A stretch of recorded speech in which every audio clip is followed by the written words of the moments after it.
O que vamos abordar hoje é a matrix de toda a criação. O que os físicos discutem é: existe uma matrix funcionando por trás de tudo o que chamamos de realidade?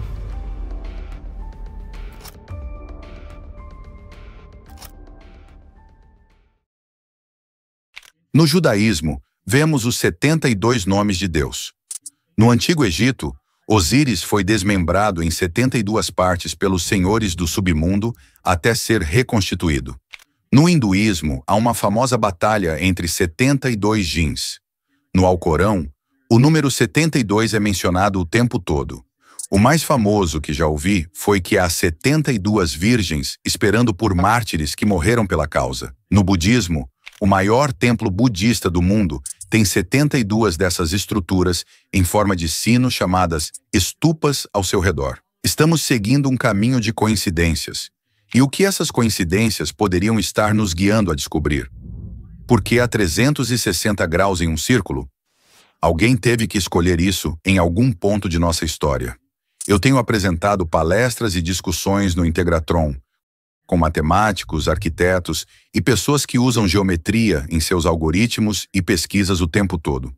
Claro, todos estão familiarizados com o fato de que um círculo tem 360 graus, mas até hoje ninguém soube por que há 360 graus. Um círculo tem 360 graus por causa de um sistema de matemática chamado matemática sexagesimal. Nós estamos mais acostumados com a ideia de matemática decimal, porque é a base 10, e a maior parte do mundo segue a matemática de base 10. A matemática de base 10 faz sentido para nós, porque temos 10 dedos nas mãos e nos pés, e é muito fácil fazer cálculos. Pensar em termos de 6 ou 60 não parece tão orgânico, mas espero mostrar que, na verdade, é. Um círculo tem 360 graus porque é uma função de 6 triângulos com 360 graus dispostos sobre eles. E cada um desses triângulos, em seu núcleo, ao tocar o centro, tem 60 graus. 60 se torna o padrão, e é isso que a matemática sexagesimal significa. Por que medimos o tempo em 60? Então, mesmo que tenhamos que voltar no tempo para descobrir de onde veio o círculo de 360 graus, ainda usamos muita matemática sexagesimal em nossas vidas diárias. Medimos o tempo em 60. 60 segundos em 1 minuto, 60 minutos em 1 hora. Se você viajar pelo mundo, encontrará diferentes sistemas de medição, como metros, milhas e quilômetros. Mas se você for capitão de barco ou piloto de avião, o mundo é dividido em milhas náuticas. 1 grau de milha náutica equivale a uns 60avos de 1 grau de latitude, ou 60 milhas náuticas, ou, se subdividirmos, 6 milhas náuticas em incrementos. Estamos medindo o tempo e nosso planeta oficialmente por funções de 60. A geometria sagrada é descrita como uma função de círculos, mas, se você realmente observar, verá pétalas de flores. Escolha uma dessas pétalas e verá, bem, você não sabe disso, que o arco que forma essa pétala tem exatamente 60 graus. Isso é muito importante na geometria sagrada, acertar o arco de 60 graus. Buckminster Fuller, considerado uma das maiores mentes do século XX, disse que a matemática de 60 graus, ele até cunhou o seu próprio termo, sinergética, revela os comportamentos da natureza, tanto física quanto metafisicamente. Ele continuou dizendo que, como a sociedade não entende a importância da geometria de 60 graus, podemos concluir que a sociedade não entende a natureza. Espero guiá-lo por um caminho onde você vai entender e reconhecer a importância dos 60 graus em grande parte de sua vida. A vida, o seu entorno e a natureza ao seu redor são baseados na matemática de 60 graus. Essa é uma forma que Buckminster Fuller não descobriu, mas ele a nomeou de equilíbrio vetorial e escreveu 2 enormes livros sobre essa forma, chamados Synergetics 1 e 2.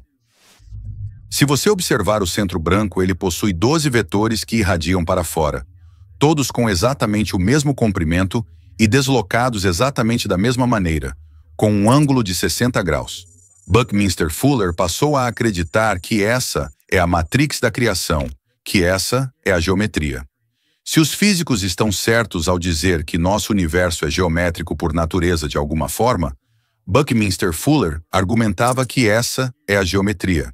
o equilíbrio vetorial. Mas como chegamos ao número 60? Como a humanidade chegou ao número 60? Bem, isso se tornou uma função do número 12. Se você multiplicar 12 por 5, você chega a 60. Este é um sistema de contagem ainda ensinado na Índia e em outras partes do mundo para crianças na escola. Em vez de contar cada dedo individualmente, você usa uma mão e seu polegar se torna um apontador. Você conta as falanges ou os nós dos seus 4 dedos longos. Assim, na mão esquerda você tem 1, 2, 3, 4, 5, 6, 7, 8, 9, 10, 11, 12. Você tem 12 divisões nos dedos longos de uma mão. Uma vez que chega a 12, você usa a sua outra mão, a direita, para segurar essa posição 5 vezes. Então, 12 vezes 1 é 12. E quando chega a 12 novamente na mão esquerda, você levanta o segundo dedo. 12 mais 12 é 24, 24 mais 12 é 36, 36 mais 12 é 48, e 48 mais 12 é 60. Todos os 12 que você conhece em sua vida, uma dúzia de ovos, uma dúzia de donuts, 12 horas no dia, 12 santos, 12 discípulos, 12 polegadas em um pé. Vieram desse sistema de contagem, assim como todos os números baseados em 60 com os quais lidamos no dia a dia. A geometria do círculo de 360 graus, a medição do tempo ao nosso redor, a medição do nosso planeta. A forma como os cientistas, capitães de barcos e pilotos de avião medem o planeta, tudo isso é baseado nesse sistema de contagem. Então, isso se torna uma pista importante em nosso caminho de descoberta. De onde veio esse sistema de contagem? Sabemos exatamente de onde veio e quando. Por grande parte da história humana, antes de 6.000 anos atrás, a vida era algo assim, uma existência de caçadores-coletores. As pessoas não cultivavam, apenas iam onde havia comida para comer e água fresca para beber. Vestiam peles de animais, usavam ferramentas muito rudimentares, seus abrigos eram temporários e transportáveis.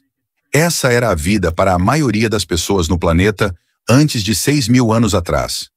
Mas, em um lugar e em um momento específico do nosso planeta, surgiu uma cidade moderna. Isso foi na Mesopotâmia, na Suméria, e você está vendo edifícios de vários andares. A primeira estrutura piramidal do mundo chamada zigurate, o primeiro barco, a vela do mundo, a primeira linguagem escrita, o primeiro veículo com roda e eixo, tear para tecer tecido, roda de oleiro, arado, arte, coisas que ainda usamos hoje. Não estamos falando de ajustes em tecnologia, estamos falando da invenção da tecnologia, incluindo o sistema matemático de 12 e 60 que usamos até hoje. Muitos livros foram escritos sobre este momento no tempo, na antiga Suméria, dizendo que a civilização começa aqui. A experiência humana moderna, com linguagem escrita, álgebra, cálculo e física, começa exatamente aqui, neste momento. Podemos ler sua linguagem chamada cuneiforme. Existem bibliotecas com tablets de cuneiforme. A UCLA tem aproximadamente 12.000 desses pequenos tablets, parecidos com iPads, com essa linguagem que deciframos e podemos ler. E o que eles diziam? Quando perguntados de onde tiraram toda essa tecnologia, linguagem e matemática, eles disseram: nós não inventamos, fomos presenteados com essas informações por seres altos que vieram do céu. Os arqueólogos querem que acreditemos que essas são apenas figuras comemorando o nascimento da agricultura e que eles estão carregando essas pequenas bolsas. Se você olhar para o cara mais à direita ou mais à esquerda, eles estão carregando essas pequenas bolsas. Nós já vimos esses seres altos e barbudos segurando essas bolsas em vários locais pelo mundo, que nos deixam perplexos sobre como foram construídos. E ainda assim, vemos esses tipos de seres com essas pequenas bolsas. Também vivemos em um universo harmônico, e aqui estão 3 tríades harmônicas perfeitas, que fazem lá, lá, lá, as formas mais belas de música. De fato, você poderia pensar que fomos programados para reconhecer esses tons tocados juntos, como uma pista de que estamos recebendo informações corretas ou que nos fazem sentir bem. Vamos olhar para a natureza, para a geometria da natureza. Aqui está uma concha. Esse padrão é chamado de espiral de Fibonacci. Essa espiral de Fibonacci se expressa por toda parte na natureza ao nosso redor.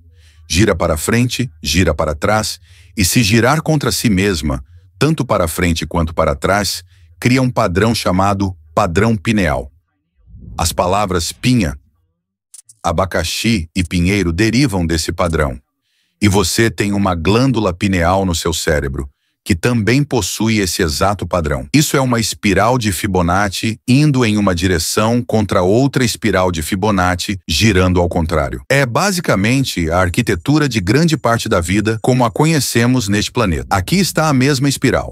Nossa galáxia, a Via Láctea, é uma espiral de Fibonacci, do muito pequeno ao muito grande. Então, e se aplicássemos a matemática da espiral de Fibonacci às frequências desses números matemáticos? Seria muito fácil de fazer. Vamos pegar a espiral de Fibonacci, presente em toda a natureza, até o tamanho de uma galáxia, e aplicar números a ela. Você começa com um número, não importa qual número você escolha. Mas inicie começar aqui, veja o 144 no canto inferior direito. Isso é apenas um número arbitrário, como uma frequência característica de uma planta.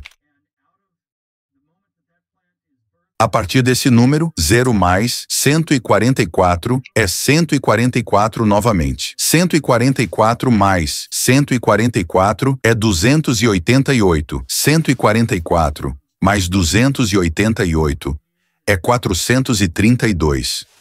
288 mais 432 é 720. E assim por diante, até o infinito. Se tocarmos esses tons, esses valores matemáticos como frequências, incrivelmente voltamos aos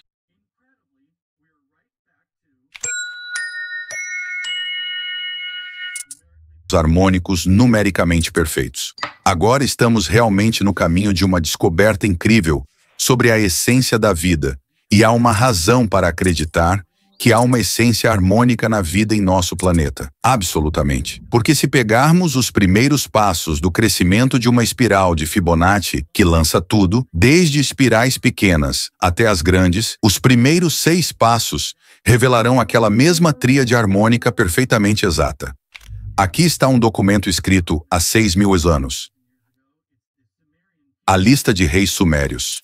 Isso está escrito em escrita cuneiforme há 6.000 anos e fala sobre esses reis, esses governantes que viveram na região por dezenas de milhares de anos cada um, antes que um grande dilúvio consumisse o planeta. O que achei interessante é que os 3 primeiros reis viveram por literalmente codificados nesta lista de reis, um dos pedaços mais famosos de cuneiforme que já deciframos. E os 3 primeiros reis, a Santa Trindade, têm os mesmos números harmônicos.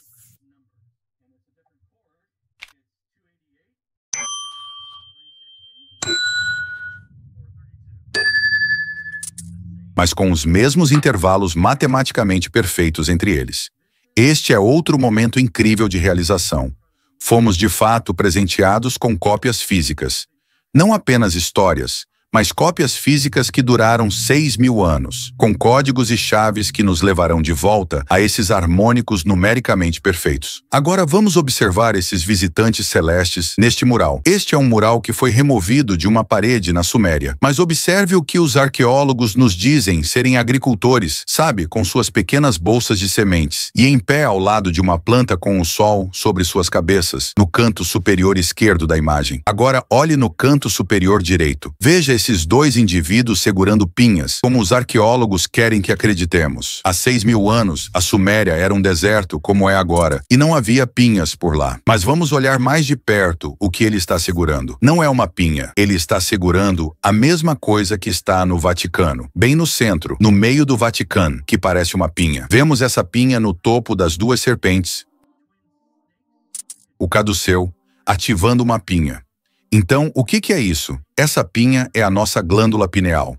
Eles estão segurando essa glândula pineal realmente próxima à cabeça da forma humanoide à sua frente, como se essa máquina estivesse fazendo algo com essas pinhas. Novamente, nos dando uma pista muito visual do que pode estar acontecendo. A suposição é, para onde todas essas informações poderiam estar nos levando? O conjunto de tons e essa consciência da geometria podem estar ativando nossa glândula pineal, que está dentro de cada cérebro. Todos os mamíferos têm uma glândula pineal, e ela poderia ser a base para o instinto em alguns mamíferos, ou a base para a migração em outros animais. Mas nos humanos, filósofos desde René Descartes até artistas modernos que pintou isso, dizem que não.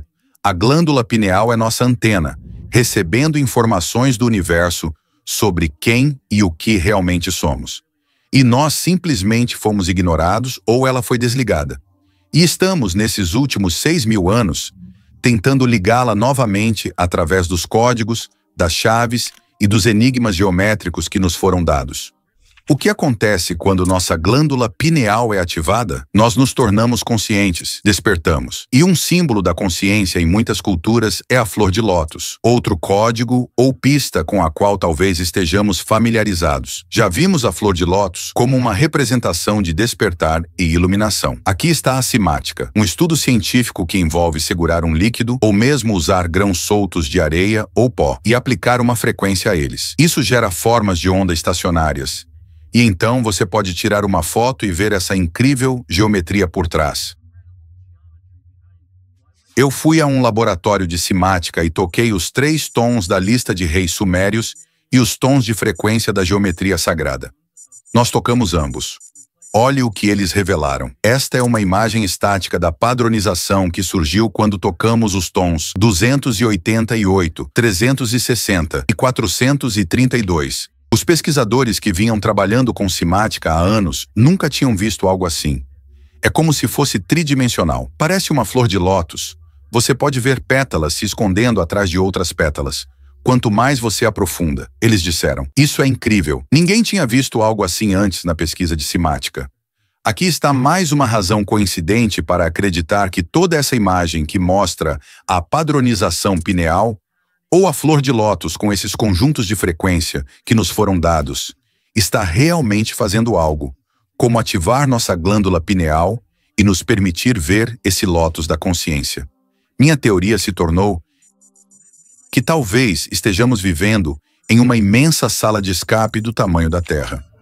E se você não estiver familiarizado com o que é uma sala de escape, é uma forma de entretenimento. Você vai a um local real, fica trancado lá com sua equipe ou sozinho, e as pistas estão dentro da sala, mas você nem sabe o que são as pistas. Você precisa começar a pesquisar coisas. Então, você vê um relógio, por exemplo, marcando 4.438, e talvez procure esses números em algum outro lugar. Mas está tudo codificado com elementos que, se você descobrir todas as pistas e usá-las corretamente para resolver os enigmas, você consegue escapar. É como se fossem códigos de trapaça fornecidos a você antecipadamente pelos construtores da sala de escape, permitindo que você suba para o próximo nível. E o que eu acho que poderia estar acontecendo é que muitos astrofísicos acreditam que estamos vivendo em uma existência holográfica e que talvez estejamos recebendo chaves numéricas, códigos e pistas que nos permitirão avançar para o próximo nível.